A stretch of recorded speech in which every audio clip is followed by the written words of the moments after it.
Hello everyone, সবাই কেমন আছো? অনেক দিনে ভিডিও এডিট করার অভাবে ভিডিও পোস্টই করা হচ্ছে না। প্রায় এক সপ্তাহ আগেই সেই ভিডিও পোস্ট করেছি আর ভিডিও পোস্টই করা হচ্ছে না। ফাইনালি প্রায় এক সপ্তাহ আগে ভিডিও এডিট করার সময় পেলাম আর তোমাদের সঙ্গে শেয়ার করার সময়টাও পেলাম।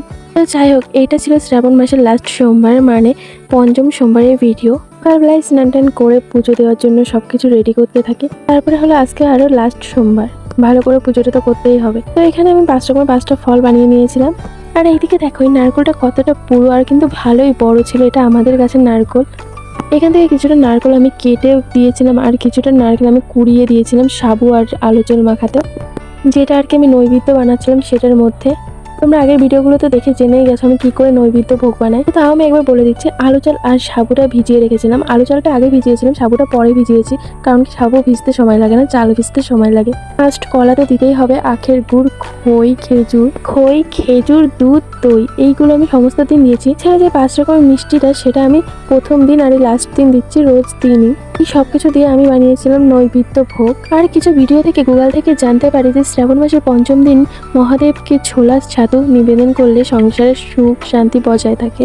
আমার বাড়িতে ছোলার ছাতু ছিল না আর আনতেও ভুলে গেছিলাম, এর জন্য আমার বাড়িতে ছিল ভাজা ছোলা, ওইগুলোকে আমি গুঁড়ো করে আর কি ছাতু বানিয়েছি। প্রথমে গঙ্গার জল, দই, আবার গঙ্গার জল, ঘি, মধু, দুধ সবকিছু পঞ্চামৃত বানিয়ে মহাদেব অভিষেক করে নিয়েছিলাম তাদের মতোই। তারপরে 11টা বেলপাতা নিবেদন করেছিলাম মহাদেবকে। এছাড়াও একটা আকন্দ ফুলের মালা এনেছিলাম, সেই আকন্দ ফুলের মালাটা পরিয়ে দিয়েছিলাম। সঙ্গেও ছিল একটা নীলকণ্ঠ ফুল, নয়নতারা ফুল, সাদা ফুল, একটু চিনি আর ছাতু নিবেদন করেছিলাম। শ্রাবণ মাসের পঞ্চম দিনের নিয়ম ছিল ছাতু নিবেদন করা। এছাড়াও 3বার মৃত্যুঞ্জয় মন্ত্র জপ করেছি আর 108 বার ওং নমঃ শিবায় বলে জপ করেছি।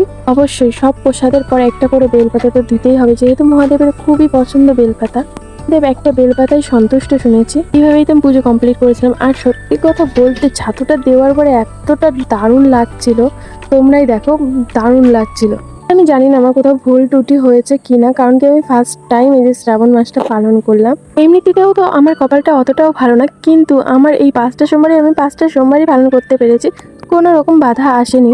একে তো আমি প্রথমবার পালন করছি আর প্রথমবারই কিন্তু আমি 5টা সোমবার পেলাম শ্রাবণ মাসে। তারপরে তো আমি একটা মেয়ে হয়ে, মানে মাসের 5টা সোমবারই পালন করা মানে কতটা বড় ব্যাপার, বুঝতে পারছো তোমরা? আমাদের মেয়ে মানুষে কিন্তু অনেক রকম বাধা আসে, কিন্তু আমি কোনো বাধার সম্মুখীনই হতে হয়নি। ভগবান আমার এই কথাটা শুনেছে, কোনো কথা শুনুক বা না শুনুক।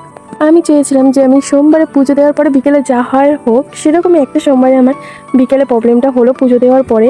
আর নেক্সট সোমবার আস্তে আস্তে আমার প্রবলেম দূর হয়ে গেল। আমি প্রতিটা সোমবারই পালন করতে পেরেছি, এর জন্য এটাই আমার বড় পাওয়া। তো এরকমটা অনেকের সঙ্গেও হয়ে থাকতে পারে, কিন্তু আমার এটাই অনেক বড় পাওয়া যে আমি প্রতিটা সোমবার পালন করতে পারলাম। তো ভিডিওটা এই পর্যন্ত, আবার নেক্সট ভিডিওতে দেখা হবে।